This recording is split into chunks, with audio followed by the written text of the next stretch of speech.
When you were at Malwarebyte, which is 3 or 4 years ago, was the cybersecurity ecosystem roughly the same, or it has changed over the last 5 years or so? No, so Malwarebytes was way down market. So Malwarebytes was a combo platter, about 50-50. I ran both a consumer, where it was the AOV of or average order value of $39. And so it was thousands of transactions a week, tens of thousands.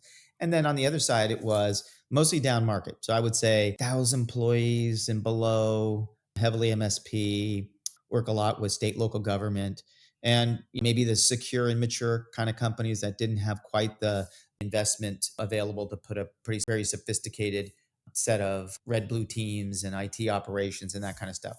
So they were very different. I did learn there, which is interesting, is product led growth and how do you leverage the digital aspects of go to market that can actually provide a lot of demand gen and or experience and improve the experience. But at Forescout, we couldn't be more different. We are in, I would say, most of our business would be in the global 2000. So three out of the five Fortune 500 use our stuff. So it's both on the most public and private, very large implementations. Again, like I said, couldn't be more different than you asked a question about the actual security dynamics going on, which I think there's some very similar things. We started seeing them about 5 years ago. I worked at Wind River, embedded operating system, and that embedded operating system sat in critical infrastructure type environments, industrial robots, drawbridges, planes, trains, automobiles, the power and utilities systems. Right? And we saw back then that over time, and nothing was built in for patch and vulnerability. So you couldn't update it, or it's very hard.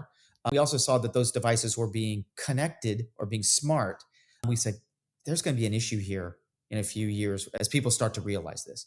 Fast forward to Forescout, we quickly realized when I started here about 6 months in, we started realizing that embedded operating systems, one in particular, actually was exceeding in terms of CVEs than what we call standard operating systems or IT operating systems.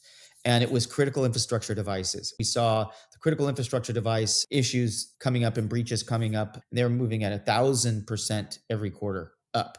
So we knew there was people were getting smart about, hey, we had to go change. And so that's a big difference is we didn't really think about as much the critical infrastructure, IoT, OT, or medical OT devices like we do today.